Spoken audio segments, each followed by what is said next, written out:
ஹாய்ங்க, அஸ்ஸலாமு அலைக்கும்.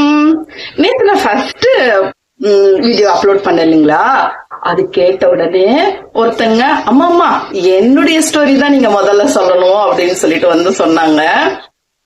அவங்க வேற யாராலே எங்க வீட்டுல ஒர்க் பண்ணிட்டு இருந்தவங்க தான், அந்த அம்மா தான். பேசுவோமே, அவங்களுக்கு ஒரு நிம்மதி இருக்குமே. சரியா சொல்லட்டுமா? அவங்க ஒரே ஒரு பையன் தான், அவங்க ஹஸ்பண்ட், அவங்களுக்கு ஒரே பையன் தான், பொண்ணெல்லாம் இல்ல. ரொம்ப பாசமா வளர்த்த அப்படின்னு சொன்னாங்க.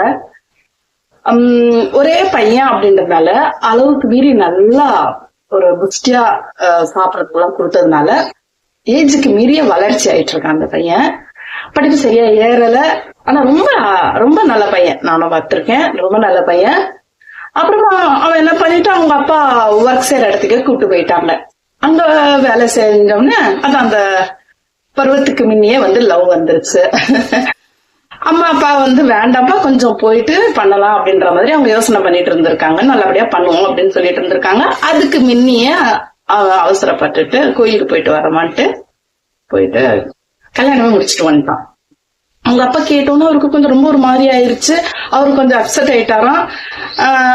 இவங்க என்ன பண்ணுவாங்க, கத்தி இருக்காங்க, என்னென்னமோ பண்ணிருக்காங்க. அம்மா இல்லையா, என்ன இருந்தாலும் அம்மா இல்லையா, என்ன பண்ணிட்டாங்க, சரின்னு ஓகேன்னு அக்செப்ட் பண்ணிட்டாங்க. அந்த பொண்ணு வந்தவொடனே கொஞ்சம் நல்லாதான் இருக்கா. அவருக்கு ஒரு பாப்பா, பேரன் பிறந்துட்டான். பேரன் பிறக்குறான்ல, அப்பதான் என்ட்ரி ஆறாங்க அந்த பொண்ணுடைய அம்மா அப்பா, அவங்க தங்கச்சி எல்லாம் வராங்க. வந்து அந்த பொண்ணு கொஞ்சம் ஒரு மாதிரியா ஸ்டார்ட் பண்ணிட்டு இருக்கா. என்ன ஆனா ரொம்ப பாசமான பொண்ணு, நல்ல வேலை எல்லாம் செய்வாலாம், கொஞ்சம் நல்லாதான் இருந்திருக்கா. அவங்க அப்பா என்ன பண்ணிட்டாங்க, சரி பேரை வந்துட்டான், இனிமேலுக்கு பிள்ளை வந்து ரொம்ப பொறுப்பா இருக்கணும்னு அவரு கன்ஸ்ட்ரக்ஷன் பண்ற இடத்துலயே ஒரு 2 இடத்துல கன்ஸ்ட்ரக்ஷன் ஒர்க் வாங்கி கொடுத்திருக்காங்க. அப்போ கொஞ்சம் பணம் வர ஆரம்பிச்சிருக்கு. பணம் வந்தோடனே நெக்ஸ்ட் என்ன, இன்னொரு குழந்தைய ஆயிடுச்சு, 2 பேரன்கள் ஆயிட்டாங்க. இந்த அப்பா என்ன பண்ணிட்டாருன்னா, நம்ம பிள்ளைக்காக ஒரு வீடு ரெடி பண்ணிடுவோம், பேரன்க வந்துட்டானுங்க, அது வரைக்கும் வாடகை வீட்டுல இருந்தவங்க ஒரு மாடி வீடு கட்டிடலான்னு எல்லாமே கடைக்கெல்லாம் போட்டு எல்லா ஒர்க்கும் முடிச்சுட்டு இந்த தளம் போடுற ஸ்டேஜ்ல வந்து அந்த பொண்ணு இருக்க மாட்டேன் அப்படிங்கிற மாதிரி கொஞ்சம் பிரச்சனை பண்ணிட்டு என்னென்னமோ பிரச்சனை பண்ணிட்டு இருக்காங்க. அவங்க மாமனார் அது இதுன்னு என்னமோ சொல்லிட்டு கிளம்பிட்டாங்க. இல்ல, இப்போ அவங்க கூட இல்லாம கிளம்பிட்டாங்க. கிளம்பி இந்த பையன் தனியா போயிட்டான். இவங்க தனியா என்ன பண்ணிட்டாங்கன்னா, அவங்க அப்பாவுக்கு கொஞ்சம் ஆக்சிடென்ட் ஆயிருச்சு. அதனால அவரால் அந்த கன்ஸ்ட்ரக்ஷன் கட்ட முடியல, அப்படியே ஷீட்டு போட்டு விட்டுட்டாங்க. காலில் அடிபட்டு ரொம்ப கஷ்டப்பட்டு ரொம்ப ரொம்ப ரொம்ப கஷ்டப்பட்டு இந்த அம்மா தான் 4 இடத்துல வேலை செஞ்சு அவங்க வீட்டுக்காரர் எப்படி எப்படியோ பண்ணி பார்த்துட்டு இருந்தாங்க. அதுக்குள்ளேயே காலங்கள் உருண்டோடும் அப்படிங்கிற மாதிரி காலங்கள் உருண்டோடிடுச்சு. அவங்க வாழ்க்கையில நடக்கக்கூடாத நிறைய விஷயங்கள் வந்து நடந்துருச்சு. அந்த பையன் ஹீஸ் நோ மோர். அந்த பையனும் வந்து ஒரு ஆக்சிடென்ட்ல இறந்துட்டு இருக்கான். இப்போ அந்த மருமகள்ல அவங்க ஏத்துக்கணுமா, என்ன பண்ணணும், இதுதான் அவங்களுடைய கொஸ்டின். அவங்க ஏத்துக்கிறதுக்கு தயாராவும் இருக்காங்க. ஆனா அந்த பொண்ணு வரல அப்படின்னு சொல்றாங்க.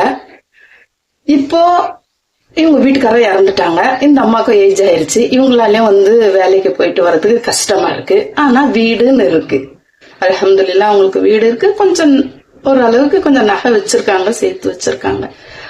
இப்ப அவங்களுடைய டென்ஷன் என்னன்னா, நான் என்னம்மா பண்றது, நீங்க சொல்லுங்க அப்படின்னு என்கிட்ட வந்து கேட்டாங்க. இதுக்கு என்னால என்ன பதில் சொல்ல முடியும்னு தெரியல. நீங்க வந்து கமெண்ட் பண்ணுங்க.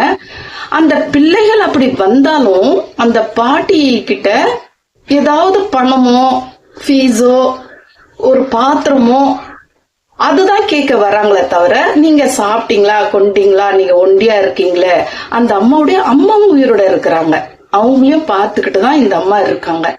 அம்மா இருக்கிற வரைக்கும் பிரச்சனை இல்லைங்க, எனக்கும் வயசாயிருச்சு, நான் என்ன பண்ணுவேன் அப்படின்னு அப்படியே அவங்க ரொம்ப ஃபீலிங்கோட இருக்காங்க. ப்ளீஸ் உங்களுக்கு தெரிஞ்ச கருத்தை கண்டிப்பா நீங்க பகிருங்க, நான் அவங்க கிட்ட சொல்றேன். இதே மாதிரி உங்களுக்கு யாராவது ஒரு ஏதோ ஒரு ஸ்டோரி இருக்குன்னா கண்டிப்பா சொல்லுங்க, அதை பத்தியும் நம்ம பேசுவோம். இதுதான் ஃபர்ஸ்ட் ஸ்டோரி சொல்லியிருக்கேன்னா, அதனால ஏதாவது அப்படி இப்படி பேசியிருந்தா வேலை செஞ்சுக்கிட்டு இது பண்ணிருக்கேன். எனக்கு கீப் சப்போர்ட்டிங். என்னுடைய சேனலை சப்ஸ்கிரைப் பண்ணி வச்சுக்கோங்க, கமெண்ட் பண்ணுங்க, ஷேர் பண்ணுங்க. இதே மாதிரி நிறைய நிறைய நிறைய ஸ்டோரிஸோட நான் உங்களை வந்து பாக்குறேன்.